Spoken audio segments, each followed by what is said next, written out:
Indiana, 1825. A great experiment was unfolding on the banks of the Wabash River. It was called New Harmony, and it would be a community of equality, heralding a new way of life, and eventually a new kind of world. Its founder was a British industrialist named Robert Owen, and his followers would soon coin a name for his vision: socialism. When Robert Owen arrived in America, he was already famous for his progressive ideas. His cotton mill in New Lanark, Scotland, was the most heralded industrial enterprise of its day.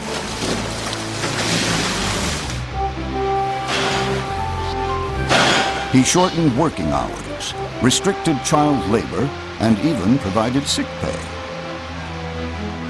And Owen not only cared about how his 2,000 employees worked, he cared about how they lived. Anyone who would live in his properties there at New Lanark had to live by his rules, and they were very specific. How often they had to put out their trash, how often they had to bathe, when people needed to be home at night, the fact that they couldn't be publicly drunk, they had to spend time with their families, those kinds of things. Education was a key part of Owen's reforms. Rather than putting his employees' children to work in the factory, he put them in school. He also created the first preschool in the United Kingdom. It was part of what he called the Institute for the Formation of Character. Owen was developing a theory of human nature that would remain one of the fundamental ideas of socialism. It would resurface again and again. He felt you could actually mold human character, and he in fact said it is of all truths the most important that man's character is made for, not by himself. So he's an environmental determinist, and he believes that if you can begin virtually at birth and have this child in a superior environment, then you will, through education and liberation of this person's intellect and spirit, you will actually produce a perfect character. He called this the second coming of the truth. I think he really did believe he was the second Messiah, that he had come, unlike Jesus, who could only tell the truth in parables. Owen, on the other hand, could actually say the literal truth, because he had the science. People took Owen seriously.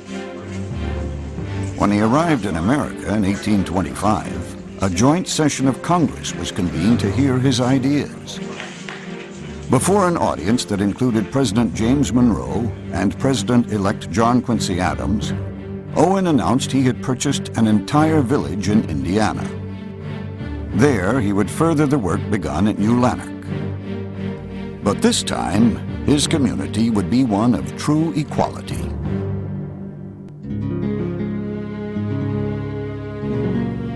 Harmony, Indiana was founded a decade earlier as a different kind of commune, a religious one. Owen bought it from George Rapp, the charismatic leader of a sect of German Lutherans who were pulling up stakes to follow one of Rapp's visions. They left behind 160 buildings and some 30,000 acres of fertile land. If you think of Indiana at that time period, it was the wilderness. And here in the middle of the wilderness, you had this beautiful town of brick and clapboard houses, a magnificent cruciform church in the middle of town in the commons. It was very sophisticated. It was called the Athens of the West at that time. On April 27, 1825, Robert Owen welcomed 800 eager arrivals to the town he had rechristened New Harmony. One group in particular was attracted to New Harmony: intellectuals. The village soon became a center of progressive thought and experiment. You had education at all levels, from infant to adult education. You had a newspaper being published. You had natural scientists out exploring the environs of New Harmony and beyond, creating natural science books to show people about the wonderful new species they're finding in the Midwest. You had people lecturing about equal rights for women. You had people lecturing about abolition. This was in 1827, 1828. To coincide with the 50th anniversary of the Declaration of Independence in July 1826, Owen issued what he saw as the next step in the liberation of humankind, the Declaration of Mental Independence. From here forward, he proclaimed, man was free from the trinity of evils responsible for all the world's misery and vice: traditional religion, conventional marriage, and private property. The last of these was key. The quest to do away with private property would animate socialism for the next 150 years. I think that Robert Owen arrived slowly at the conclusion that it was individual property and individual profit that was, in a sense, undermining the opportunities to create a new society. That inequalities in society were created by inequalities in the ownership of property and in the ownership of wealth and profit.